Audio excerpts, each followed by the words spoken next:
Bom dia, gente!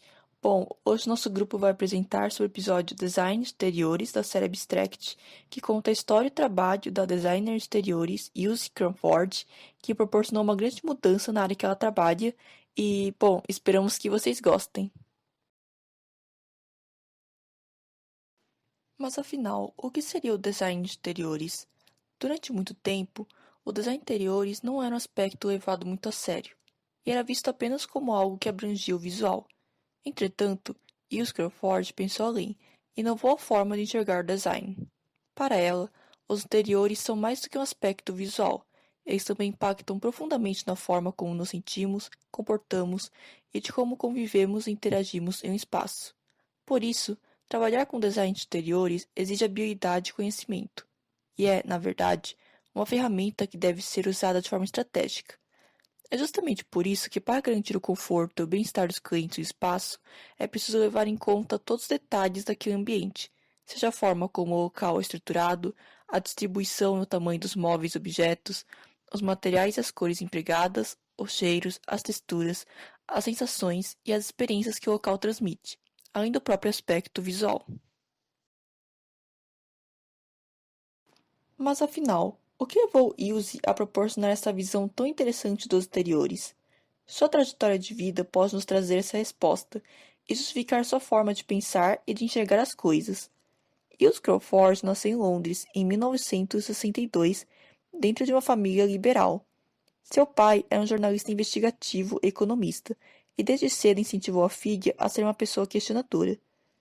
Desde criança, a designer já se interessava pela forma como as pessoas se comportavam em cada local, mas na época em que passava muito tempo no hospital com sua mãe acamada, Ilse percebeu como as construções podem impactar nas sensações e nas interações das pessoas ao começar a analisar aquele ambiente hospitalar totalmente impróprio.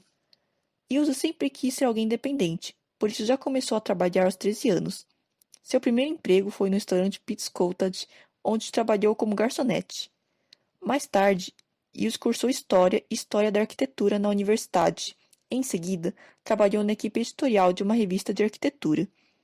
Ilse também criou a própria revista, a A-Decoration, que já fazia uma abordagem do design de interiores com a maior complexidade. Mas o que ela queria mesmo era poder se aprofundar mais na área dos interiores, começar a criar e fazer seus próprios projetos e produtos. Assim, após trabalhar na A-Decoration, Ilse passou a atuar no design de interiores, criando e implementando projetos. Seu primeiro trabalho na área foi quando ela elaborou o projeto de design do Babington House, que abrigaria publicitários e profissionais da mídia e do cinema. Como o hotel estava no interior, pretendia-se criar ambientes mais tradicionais e de estilo rústico. Mas Ilse se contrapôs a essa ideia, sugerindo a criação de um ambiente mais informal para que os clientes pudessem se sentir mais à vontade, como se aquele espaço fosse deles. Hoje em dia, isso pode parecer algo muito radical, mas na época do projeto tratava-se de uma proposta inovadora. A nova forma de encarar os exteriores levou Ilse a ganhar cada vez mais espaço, e hoje ela é uma designer de sucesso que atua criando projetos de interiores junto com sua equipe. Ilse Crawford casou-se com Oscar Pena, colombiano que trabalhava em Milão, na Academia de Design de Eindhoven. Os dois se conheceram quando Ilse foi convidada para trabalhar na Academia de Design, no departamento que se chamaria Bem-Estar. Ilse aceitou a proposta, e atualmente ela é chefe do departamento. Oscar também continua trabalhando na Academia de Design, sendo chefe do departamento de Homem e Atividade. Alguns dos livros escritos pela designer durante sua carreira foram Sensual Home, onde Ilse faz uma análise dos 5 sentidos, e o livro Home is Where the Heart Is, que aborda as formas de estruturar o pensamento em um manifesto de design.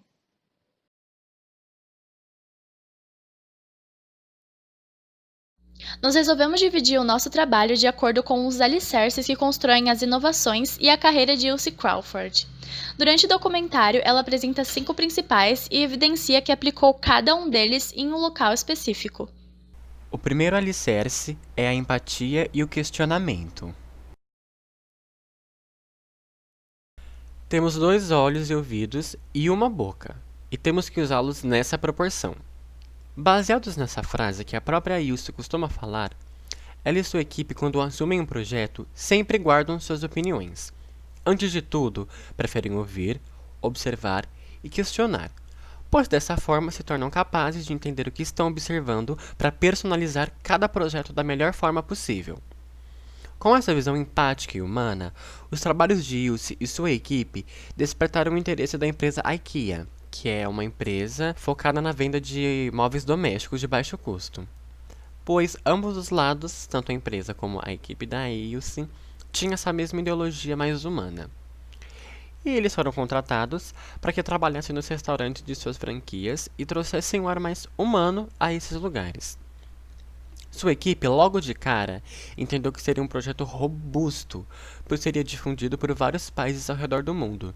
Sendo uma empresa focada em venda de móveis, seus restaurantes nunca foram foco na empresa, mas sim as suas lojas, que já possuíam uma alta demanda naturalmente. E Ilse, então, decidiu inverter essa preferência, dando uma importância maior aos restaurantes, já que esses seriam o último lugar onde os clientes da empresa gastariam seu tempo e dinheiro antes de ir embora. Então a experiência final deveria ser tão importante quanto as outras.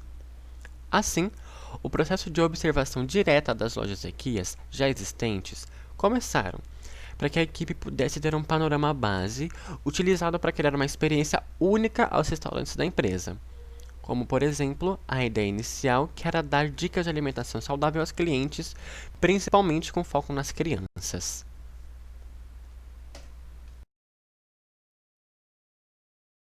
O segundo alicerce é a imaginação. Ilse Crawford nos diz que cada projeto tem uma linguagem material específica, em termos de disposição e acabamentos. Os materiais sempre transmitem a verdade, então sua equipe se preocupa em os analisar minuciosamente. Nós humanos somos naturalmente atraídos por esses detalhes.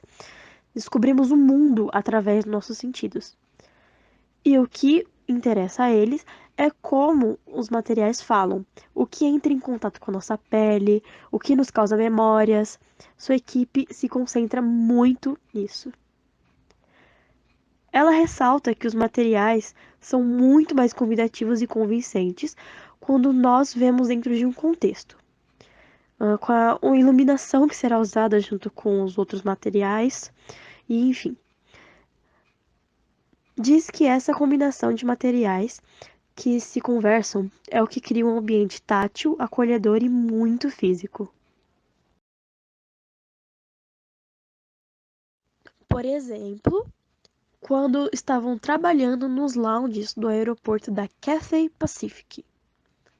Eles tiveram que escolher materiais que fossem funcionais, porém luxuosos, para que as pessoas que chegassem cansadas de alguma viagem, aquele lugar seria o ideal para que elas se sentissem humanas, com uma atmosfera de um espaço caseiro e prático. Diferente de outros lounges típicos, com fileiras de cadeiras de modo bem pessoal. Ela também contou que precisava de um visual que expressasse a Cathay Pacific e não outra companhia aérea. Isso também mostra que a melhor forma de entender os materiais é por contraste. Os nossos sentidos são construídos de uma forma que algo áspero pareça ainda mais áspero em contraste com algo liso. Então, eles utilizam esse fato para aproveitar ainda mais os materiais. E por fim, na sua finalização, eles pensam em colocar algo mais natural, não focando muito na estética e na aparência do lugar, e sim na ideia de criar um ambiente em que as pessoas saíssem se sentindo melhor do que estavam quando chegaram. O importante é o bem-estar, onde as pessoas entram em contato com o espaço e não sabem por que estão se sentindo daquele jeito, mas na verdade foi tudo planejado. Bom, e o terceiro alicerce são as ferramentas.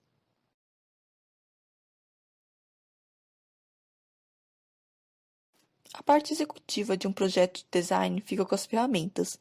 As ferramentas podem ser tangíveis, como os materiais, os rascunhos e a fita métrica, ou então podem ser ferramentas técnicas como software Sketch e Vectorworks, entre várias outras. Um aspecto que Ilse considera ser muito importante durante a execução do design são os tamanhos e as medidas dos móveis. Para ela, essas variáveis estão diretamente atreladas ao conforto ou adequação para conversas que os móveis proporcionam. No caso de uma mesa, por exemplo, a designer tem uma maior preferência àquelas que tenham dimensões que aproximem mais as pessoas e que propiciem uma conversa, como é o caso da Together Table.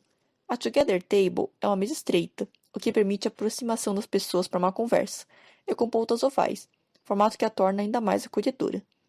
Em alguns projetos de design, Hughes também comentou que ela e sua equipe tiveram dificuldades em encontrar alguns móveis e objetos específicos, o que levou eles a terem que criar e produzir por conta própria esses itens. Mas fazer um produto bom e novo sair do papel é um processo longo e complicado. Não basta apenas ter o rascunho ou uma imagem CAD do produto. É necessário ainda testar e revisar essas ideias várias vezes.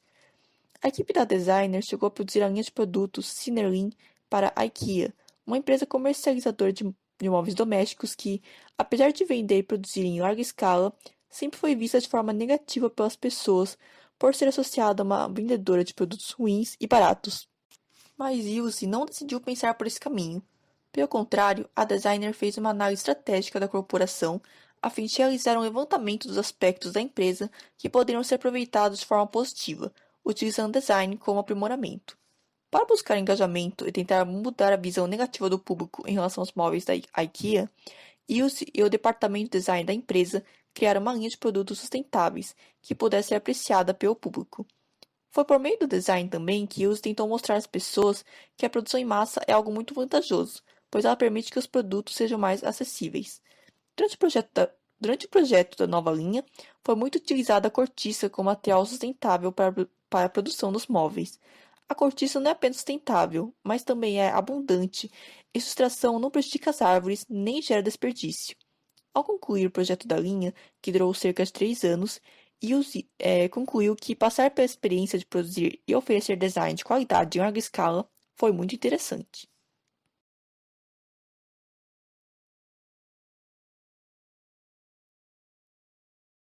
O quarto alicerce é o senso de lugar.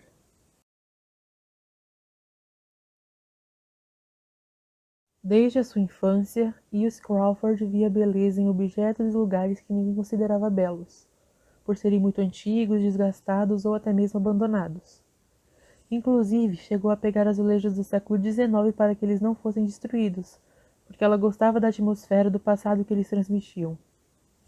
Ela ainda afirma que o designer não deve ver o produto como ele está, mas como um ponto de partida para novas criações ou situações. No Wet Hen, um hotel sueco, ela levou muito tempo para entender quem era a dona, as suas preferências, os seus valores e os seus lugares preferidos, para que assim ela se inspirasse para decorar minuciosamente. Até que chegou à conclusão que teria que transformar o luxo opulento de 1913, que estava presente no lugar, em um luxo direcionado ao cuidado e atenção, transformando o ordinário em extraordinário. Ilse sempre procura integrar a experiência do local com o design, dependendo da função, localização e público.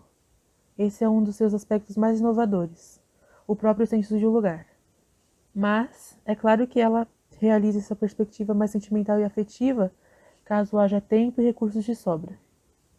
Nesse hotel, ela fez o contrário. Antes de pensar no tempo e dinheiro, ela quis transmitir, antes de mais nada, a sensação de se estar relaxado e à vontade, como se estivesse em casa. Ela passou então a pensar no hotel como um verdadeiro lar, deixando de lado inclusive a cozinha industrial do lugar, pois seria algo muito formal e não faria parte de uma residência de Estocolmo. Se preocupando assim com o comportamento e a interação das pessoas com o espaço, sempre dando atenção aos detalhes e pensando em objetos memoráveis que demonstrem carinho e afeto. Em outro projeto para a IKEA, por exemplo, Ilse teve que mudar totalmente o seu senso de lugar, dizendo que essa proposta tratava de algo muito mais grandioso e engendrado, já que é uma empresa que recebe mais de 640 milhões de consumidores por ano. Ilse Crawford diz realmente querer passar o bem-estar às pessoas por meio do seu trabalho, dos seus livros e também de suas aulas, sendo que na escola ela pode compartilhar a sua paixão com os profissionais da nova geração. E ela diz que o colégio, dentro dele ela percebe um processo mágico de criação, percebendo como as coisas vão de algo vazio para algo concreto. E sobre o futuro do design, ela diz acreditar que ele tem um ótimo porvir.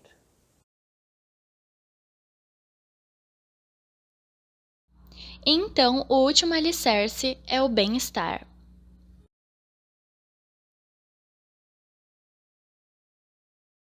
O bem-estar, então, se tornou o foco e a filosofia principal de Ilse em todos os seus projetos e criações, com a esperança de que todos possam ter um maior senso de humanidade, tanto individualmente quanto as pessoas ao seu redor, a partir de suas obras. Para ela, o design pode ter um grande impacto na vida de todo mundo, quando priorizada as necessidades humanas em um espaço.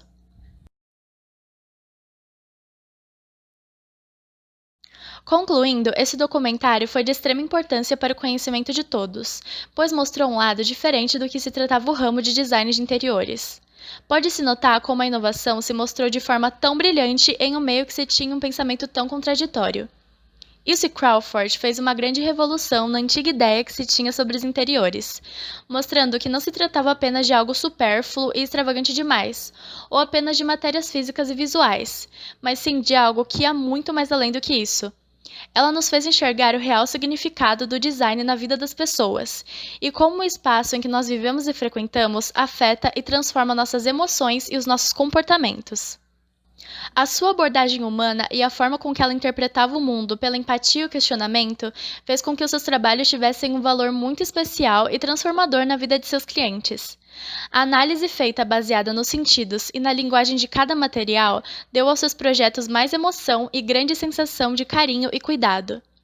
Ilse transmite uma imagem de uma mulher forte e inspiradora, que se arriscou para mostrar ao mundo a real visão e significado do design de interiores, conseguindo chegar muito mais além do que pensava. Além disso, mudou a vida de muitas pessoas, trazendo a sensação de conforto e acolhimento a todos os espaços que ela trabalhou e mostra como lugares podem criar sentimentos e memórias.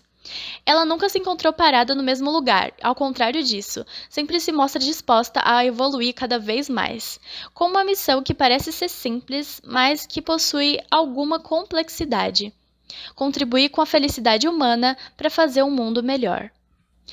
E, finalizando, gostaria de falar uma frase que a própria Ilse citou em seu documentário, que é: passamos 87% de nossas vidas dentro de edifícios. Como eles são projetados, realmente afeta como nós nos sentimos e como nos comportamos. Obrigado pela atenção.